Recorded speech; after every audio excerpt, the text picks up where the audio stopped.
فرماتے ہیں, آپ فرماتے لا تجعل یوم صومک و یوم فطرک سواء, فرماتے تمہارے روزے کا دن اور بغیر روزے کا دن ان دونوں کو ایک جیسا مت رکھو.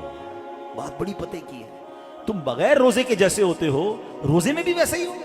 روزے کا دن الگ ہونا چاہیے, اس دن عبادتیں زیادہ ہونی چاہیے, اس دن گناہوں سے بدلنا ہونا چاہیے, اس دن میرے اندر اور تبدیلی آنی چاہیے. کاش آنکھوں کا روزہ ہو کہ میری آنکھیں حرام نہ دیکھیں, کاش زبان کا روزہ ہو کہ میری زبان جھوٹ نہ بولے, کسی کا دل نہ دکھائے. کاش میرے ہاتھ بھی روزے میں ہوں, یہ ہاتھ کسی ظلم کی طرف نہ بڑھیں. کاش میرے پیر بھی روزے والے ہوں, یہ پیر مجھے کسی حرام کے اڈے کی طرف نہ لے جائیں. اللہ کرے کہ صرف بھوکا پیاسا نہیں, ہم اپنے پورے جسم کا روزہ رکھیں, اپنے کردار کا روزہ رکھیں, میری ذات سے کسی کو تکلیف نہ پہنچے. اور سچی بات بتاؤں, روزہ تو بہت سارے لیسن دیتا ہے. تقوی کی بات ہو رہی ہے نا, ایکچولی تقوی کی شاندار پریکٹس بھی ہمیں روزہ کرواتا ہے. مجھے بتائیے, جب ہم روزہ رکھتے ہیں اور افطار کا وقت قریب آنے والا ہوتا ہے, لاکھوں کروڑوں لوگ روزہ رکھتے ہیں پوری دنیا میں, دیکھیں تو اربوں لوگ روزہ رکھتے ہیں.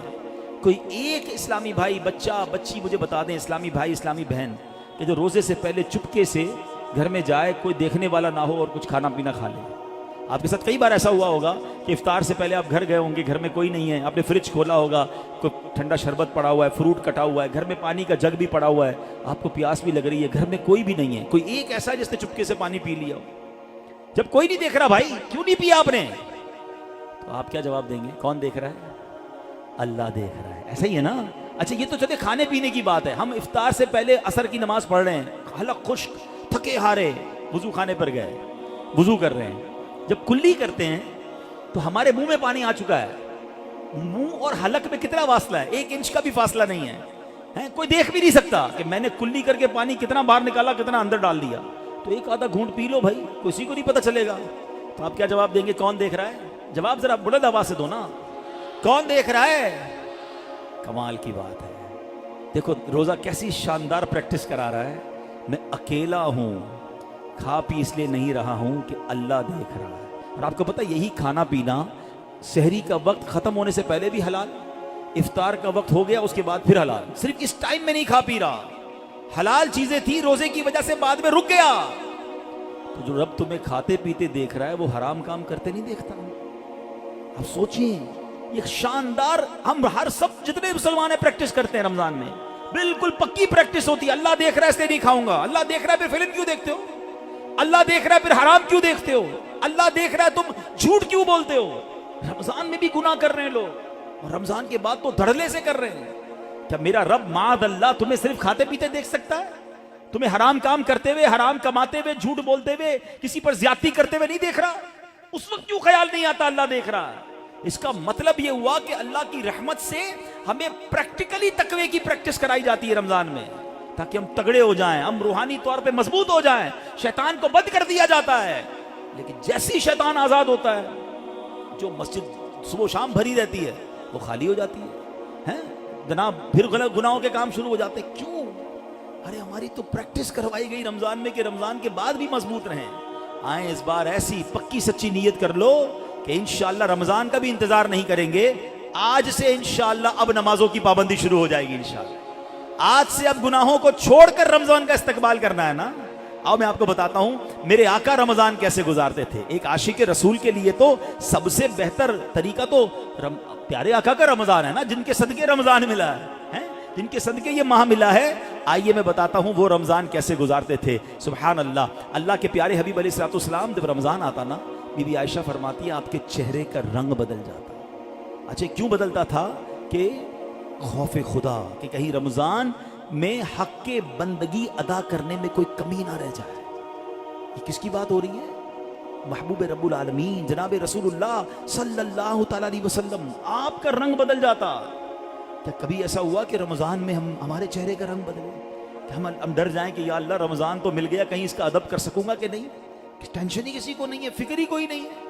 نبی پاک کا یہ انداز تھا. پھر پیارے آقا علیہ الصلوۃ والسلام, اچھا پھر جو رمضان کی بے حرمتی کرتے ہیں نا, جو رمضان کی راتوں میں گناہ کرتے ہیں, ماذ اللہ رمضان کی قدر نہیں کرتے, وہ بھی ذرا ایک واقعہ سن لیں. علامہ ابن جوزی رحمۃ اللہ تعالی لکھتے ہیں, اللہ پاک کے آخری نبی رسول مقبول علیہ الصلوۃ والسلام نے فرمایا میرے پاس جبریل امین حاضر ہوئے. عرض کی یا رسول اللہ صلی اللہ تعالی علیہ وسلم, قیامت میں ایک نوجوان کو لایا جائے گا, وہ غمگین ہوگا, رو رہا ہوگا, فرشتے اس کو لوہے کے گرزوں یعنی آئرن راڈ سے اسے ہانک رہے ہوں گے, وہ نوجوان 1000 سال تک الامان الامان پکارتا رہے گا، لیکن اس کو امان نہیں دی جائے گی۔ پھر اس نوجوان کو 1000 سال کے بعد رب قہار کی بارگاہ میں پیش کیا جائے گا۔ اللہ پاک فرشتوں کو حکم دے گا کہ اسے منہ کے بل جہنم میں ڈال دو۔ جبریل امین کا بیان سن کر رسول اکرم صلی اللہ تعالی علیہ وسلم نے فرمایا، اے جبریل یہ کون ہوگا؟ عرض کیا حضور وہ آپ کا ایک امتی ہوگا۔ فرمایا اس کا گناہ کیا ہوگا؟ اس کا گناہ کیا ہوگا؟ عرض کی یا رسول اللہ صلی اللہ تعالی علیہ وسلم یہ وہ بد نصیب ہے جس کی زندگی میں رمضان المبارک تو تشریف لایا مگر توبہ و استغفار کی بجائے ماہ رمضان کو اس نے گناہوں میں گزار دیا۔ رمضان میں گناہ نہیں کرنے، یہ بات سمجھ لو۔ آج میرے پیارے اسلامی بھائیوں بات بڑی سمجھنے والی ہے۔ مجھے ایک بات بتائیں، کوئی کہیں بھی گناہ کرے، گناہ ہوتا ہے، غلط ہے، مگر کوئی مکہ پاک میں جا کے گناہ کرے، حدود حرم میں جا کے گناہ کرے، ایک گناہ 1,00,000 گناہ کے برابر ہو جاتا ہے، سزا زیادہ ہو جاتی ہے۔ آپ کی مسجد کے باہر روڈ پہ کھڑے ہو کے معاذ اللہ کوئی گالی نکالے حرام، لیکن مسجد کے اندر آ کر نکالے، آپ کیا کہیں گے؟ خدا کا خوف کرو اللہ کے گھر میں۔ تو اسی طرح کچھ مقام کی اہمیت ہوتی ہے، کچھ وقتوں کی اہمیت ہوتی ہے، کچھ مہینوں کی اہمیت ہوتی ہے۔ رمضان ہمیں بخشوانے آیا ہے، اور اگر رمضان میں بھی گناہ ہوں گے تو اللہ کے غضب کو دعوت دینے والی بات ہے۔ حدیث پاک کا مضمون ہے کہ جو رمضان میں ایک گناہ کرے گا اس کے 1 سال کے اعمال برباد کر دیے جائیں گے۔ اب اس پہ ڈرنا ہوگا، ہمیں اس کی پریکٹس کرنی ہوگی۔ اچھا ایسا تو ہے نہیں کہ جیسے ہی رمضان کا چاند نظر آئے گا میری جناب جتنی بھی گناہوں کی عادتیں وہ آٹومیٹکلی بند ہو جائیں گی۔ جس کی جھوٹ بولنے کی عادت ہے، جس کی حرام دیکھنے کی عادت ہے، جس کی لڑائی کرنے کی عادت ہے، جس کی معاذ اللہ برے کام کرنے کی عادت ہے، وہ رمضان میں کیسے بچائے گا اپنے آپ کو؟ تو ابھی سے اپنے آپ کو بچانا شروع کر دیں، پریکٹس شروع کریں اور اپنا ذہن بنا لو، آپ کچھ بھی ہو جائے میں نے انشاءاللہ گناہ نہیں کرنا ہے۔ رمضان میں اپنے آپ کو گناہوں سے بچانا ہے۔ میرا موبائل اگر گناہوں کی طرف لے جاتا ہے، مجھے موبائل نہیں چاہیے، میں بھلے وہ چھوٹا والا موبائل لے لوں، یا کم از کم یہ پیجز اور یہ بہت سارے جو سافٹ ویئر اپنے موبائل سے نکال دوں، کیونکہ کہیں میرا موبائل ہی مجھے گناہ نہ کروا دے۔ مجھے نہیں کھولنا ٹی وی، اگر میرے ہاتھ سے ریموٹ ہاتھ میں آتا ہے اور میں کچھ غلط چیز دیکھتا ہوں۔ مدنی چینل دیکھیں، سبحان اللہ، ہر اس دوستی سے، ہر اس کمپنی سے، ہر اس صحبت سے مجھے بچنا ہے کہ جہاں بیٹھتا ہوں تو غیبتیں ہوتی ہیں، جہاں بیٹھتا ہوں تو جناب گناہ ہوتے ہیں، مجھے نہیں جانا بھائی۔ ایک گناہ اور 1 سال کے اعمال برباد، پتہ چلا لوگ رمضان میں نیکیاں کر کے بخشش پا رہے ہوں اور میں اپنی بری عادتوں کی وجہ سے مار کھاؤں۔ یہ بہت سخت عذاب ہے۔ دیکھیں آپ نے سنا نا کہ 1000 سال تک وہ الامان پکارتا رہے گا مگر اس کی پکار نہیں سنی جائے گی۔ ایک اور واقعہ آپ نے سنا ہوگا، امیر اہل سنت نے فیضان رمضان میں لکھا کہ مولا علی شیر خدا کرم اللہ تعالی وجہ الکریم نے ایک مردے کے حالات دیکھے، اسے آگ میں جلایا جا رہا تھا، وہ پکارنے لگا اے علی مجھے بچائیے، میری سفارش کیجئے۔ مولا علی شیر خدا ہیں، اللہ کی بارگاہ میں عرض کرتے مولا اس کو بخش دے۔ ارشاد ہوتا ہے اے علی تو آپ اس کی سفارش نہ کریں۔ کہ یا اللہ کیا وجہ ہے؟ کہ یہ وہ شخص ہے جو رمضان میں روزے تو رکھتا تھا مگر رمضان کی رات گناہوں سے باز نہیں آتا تھا۔ مولا علی کو سفارش سے روک دیا گیا۔ بہرحال آپ سوچیں، یہ تو روزے رکھ کر گناہ کرنے والے کا حال ہے، جو روزہ ہی نہیں رکھتا اس کا کیا ہوگا؟ تو خدا را یہ مہینے میں قدر کرنی ہے۔ یہ مہینہ میری اور آپ کی بخشش کے لیے آیا ہے، یہ ہمارے اعمال نامے کو بہت زیادہ انشاءاللہ امپروو کرنے کے لیے آیا ہے۔ اللہ کرے کہ ہم اس مہینے کے بارے میں سوچیں۔ ایک اور انداز میرے آقا کا کیا تھا، بی بی عائشہ صدیقہ رضی اللہ تعالیٰ عنہا فرماتی ہیں جب رمضان کا مہینہ تشریف لاتا تو پیارے آقا علیہ السلام عبادت پر کمر باندھ لیا کرتے۔ نبی پاک عبادت تو ویسے بھی بڑی فرمایا کرتے تھے مگر رمضان میں اسپیشل میرے آقا علیہ السلام اور زیادہ عبادت کرتے، نوافل بڑھا دیتے، ذکر و اذکار بڑھا دیتے، دعائیں بڑھا دیتے۔ تو ہمیں بھی رمضان میں پلان کرنا ہے کہ میں نے انشاءاللہ تلاوت قرآن کرنی ہے، میں نے رمضان میں اتنے نوافل پڑھنے ہیں، میں نے انشاءاللہ اتنے درود پڑھنے ہیں، میں نے آپ فضول کاموں سے بچنے لگ جائیں، آپ کی ویسے ہی ٹائم میں بڑی برکت ہو جانی ہے۔ اچھا رمضان المبارک میں پیارے آقا کا ایک اور انداز، نبی پاک رمضان میں 20 رکعت تراویح پڑھتے تھے۔ یاد رہے کچھ لوگ 20 رکعت میں ڈنڈی مار رہے ہوتے ہیں، وتر بھی ادا فرماتے، 20 رکعت پوری ادا فرماتے۔ پیارے آقا نے 20 رکعت تراویح، نبی پاک نے نماز تراویح با جماعت پابندی سے ادا نہ فرمائی، صرف 2 دن ادا کی، اور پھر سبحان اللہ ہم پر کتنی بڑی مہربانی کی۔ آپ فرماتے کہ اگر اس پر پابندی کی گئی تو فرض ہو جانے کا اندیشہ ہے، میری امت کے لیے دشوار ہو جاتی، اس لیے آپ نے جماعت کی پابندی نہ فرمائی، البتہ 20 رکعتیں نبی پاک نے پڑھی۔ اور پھر آپ کے بعد حضرت عمر رضی اللہ تعالیٰ عنہ نے باقاعدہ 20 رکعت نماز تراویح کی جماعت کا اہتمام کیا۔ تو آج پوری دنیا میں مسلمان تراویح پڑھتے ہیں مگر وہ لوگ ایک نیا ٹرینڈ چلا ہے، 3 روزہ تراویح، 5 روزہ تراویح، 7 روزہ تراویح۔ غلط نہیں ہے یہ، مگر اس میں ایک احتیاط یہ کرنی ہے کہ جو بھی لوگ یہ انتظام کرتے ہیں وہ حافظ صاحب سے بھی کہہ دیں، اور حافظ صاحب سے بھی میری گزارش ہے کہ پراپر قرآن پڑھیں. ہم قرآن سننے کے لیے جمع ہوتے ہیں، کوئی ایوارڈ نہیں چاہیے کہ جناب ماشاءاللہ 4 پارے بھی پڑھ رہے ہیں اور 10 بجے فارغ بھی کر رہے ہیں، بڑے اسپیڈ میں پڑھتے ہیں. وہ اسپیڈ میں پڑھ رہے ہیں، قرآن پڑھنے کا ثواب مل بھی رہا ہے کہ نہیں؟ ٹھیک ہے نا، کچھ سمجھ ہی نہیں آ رہا تلاوت کیا ہو رہی ہے. تو یہ کوئی ریس نہیں لگی ہوئی، اللہ کا کلام ہے، اس کے آداب ہیں، اس کی جناب کوئی طریقہ کار ہے، اس کی پروناؤنسیشنز ہیں. بعض اوقات مخارج کی غلطی اور صحیح طریقے سے نہ پڑھنا ثواب کی بجائے گناہ ہوتا ہے. تو پڑھنے والے بھی احتیاط کریں اور ایسی جگہ ہی جا کر پڑھیں کہ جہاں صحیح معنوں میں صحیح تلفظ کے ساتھ تلاوت ہوتی ہو. لیکن اگر کوئی 3 روزہ 5 روزہ 7 روزہ تراویح پڑھتا ہے، ٹھیک ہے، اگر صحیح تلاوت ہوئی اور آپ کی نماز ہو گئی، اوکے، عاشقان رسول کے ساتھ آپ نے پڑھی، ماشاءاللہ. لیکن اس کا مطلب یہ نہیں کہ آپ نے 3 روزہ ختم قرآن کر لیا، 5 روزہ ختم قرآن کر لیا، پورا مہینہ چھٹی ہو گئی. چاند رات تک، جب تک چاند نظر نہیں آتا اس سے پہلے آپ نے روزانہ تراویح پڑھنی ہے. سنت موقدہ ہے. کچھ لوگ سمجھتے تراویح نہیں پڑھی تو کوئی گناہ نہیں ہے. نہیں، تراویح سنت موقدہ ہے. سیدی اعلیٰ حضرت فرماتے ہیں سنت موقدہ کے ترک کی عادت بنا لینا گناہ ہے. اور میں نے آپ کو پہلے بتایا آج بیان کے شروع میں، ہر سجدے پر 1500 نیکیاں ہیں. تو سستی تو کرنی نہیں ہے. 20 رکعتوں کے بعد تراویح کے وتر کے بعد نفل بھی پڑھنے ہیں. اللہ کرے سحری میں اٹھے تو تہجد بھی پڑھیں. ہر سجدے پر نیکیاں ہیں. تو ہمیں تو اور عبادت کرنی ہے، نہ کہ عبادت سے جی چرانے کے، دور بھاگنے کے فارمولے اختیار کریں. نبی پاک کا ایک اور بڑا پیارا انداز، میرے آقا جب جبریل امین پیارے آقا کے پاس آتے نا تو نبی پاک جبریل امین کے ساتھ قرآن کا دور فرمایا کرتے.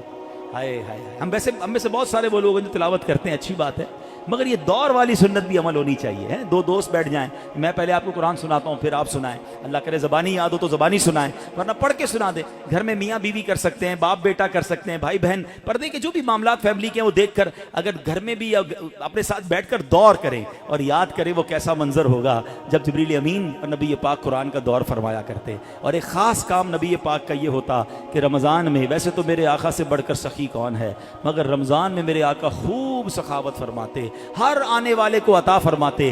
راوی لکھتے ہیں ایسی سخاوت ہوتی کہ جیسے تیز آندھی چلتی ہے اس سے زیادہ نبی پاک کی سخاوت جو ہے وہ جاری رہتی. تو ہمیں بھی چاہیے کہ ماہ رمضان میں ہم سخاوت کریں، اپنے دسترخوان کو بھی وسیع کریں، اور لوگوں تک بھی جناب جو مسلمان پریشان ہیں ان تک جناب آپ مدد پہنچائیں یہاں جس سے جتنا بن سکے. ایک بات یاد رکھیے گا، جب بھی بات سخاوت کی آتی ہے نا تو ذہنوں میں یہ بات آتی ہے کہ جناب یہ تو امیروں کا کام ہے.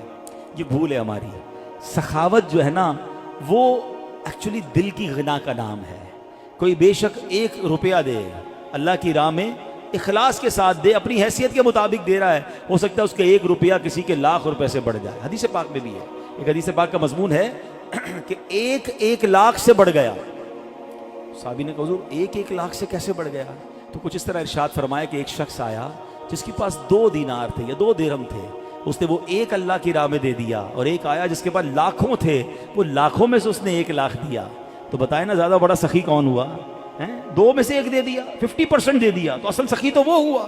تو اللہ کی بارگاہ میں دل دیکھا جاتا ہے. یہ نہ دیکھو میں کتنی کوانٹٹی دے رہا ہوں، مگر آپ یہ سوچ لو کہ اپنی حیثیت کے مطابق میں نے سخاوت کرنی ہے. اور ویسے ہی لوگ بڑے پریشان ہیں، یہ دن ہے سخاوت کرنے کے. کسی کا دسترخوان اچھا کر دیں، کسی کی جناب افطاری سحری اچھی کر دیں، کسی کے بچوں کی عید اچھی کر دیں. ہمارا ایک اور بڑا پرابلم ہے کہ بعض اوقات ہم روڈ پر مانگنے والوں کو تو بہت کچھ دے رہے ہوتے ہیں، لیکن گھروں میں لوگ بڑے پریشان ہیں. تو ہمیں سفید پوش لوگوں کو تلاش کر کے، اچھا اب یہ بھی جب کہتا ہوں تو لوگ کہتے ہیں یار سفید پوش کہاں سے ملیں گے؟ بھائی آج کے دور میں جس کی آمدنی 40-50 ہزار سے کم ہے وہ پریشان ہی ہے، وہ ہینڈ ٹو ماؤتھ ہے، اس کا پورا نہیں ہو رہا. اللہ نے اگر کسی کو نوازا ہے تو بن مانگے. ایک بڑا عجیب انداز بھی آج ہو گیا ہے، بھائی کوئی ضرورت ہو تو مانگ لینا. کہاں سے مانگے گا؟ جس نے ساری زندگی جمعے کی نماز پڑھ کے خود ہی کچھ نہ کچھ چندہ دیا تھا، اب اس کے پیسے کم ہو گئے ہیں، وہ کیسے مانگے گا؟ کبھی مانگا ہی نہیں اس نے. اب کیوں کسی کو مانگنے پر مجبور کر رہے ہیں کہ مجھ سے مانگ لینا میں دے دوں گا؟ نہیں، مجھے اور آپ کو رب بن مانگے دے رہا ہے. ہم لوگوں کو کہہ رہے ہیں ہم سے مانگے. ہم خود دیکھ لینا ہمارے ملازمین میں، ہمارے پڑوسیوں میں، ہمارے رشتہ داروں میں جو اس لیول کے لوگ ہیں، اور اگر اللہ نے آپ کو دیا ہے تو بن مانگے دینے کی عادت ڈالیں. خوشی خوشی ان کے گھر پہ سامان بھجوا دیں، راشن بھجوا دیں، کیش بھجوا دیں. ان کے چہرے پہ مسکراہٹ آپ دیکھیے گا. کبھی زندگی میں وہ نہیں مانگیں گے، وہ قرضہ لے لیں گے مگر کبھی کسی سے مانگیں گے نہیں، کیونکہ مانگنا ان کو کبھی آیا ہی نہیں. اللہ ان کو کبھی مانگنے کی نوبت میں نہ لائے، اللہ ہمیں بھی نہ لائے. اللہ سے ہم دعا کرتے ہیں